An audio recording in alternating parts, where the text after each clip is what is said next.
یہ کہتے ہیں اگر ناپاک بدن پر پاک کپڑا پہن لیا جائے تو کیا پاک کپڑا بھی ناپاک ہو جائے گا؟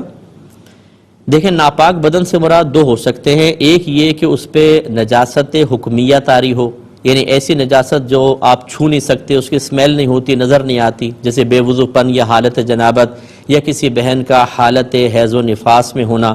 تو یہ نجاست چونکہ چھٹ کے لگتی نہیں، اگر اس حالت میں بدن کے اوپر کپڑے پہنے وہ کپڑے بالکل پاک رہیں گے.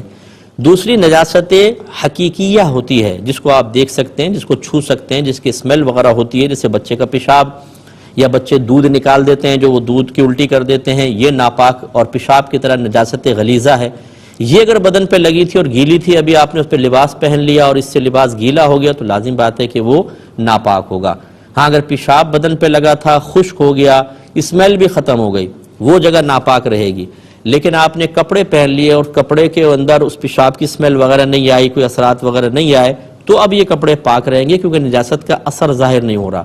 لیکن اگر گیلی نجاست ہے، حقیقی نجاست ہے، تو پھر وہ کپڑا ضرور ناپاک کہلائے گا.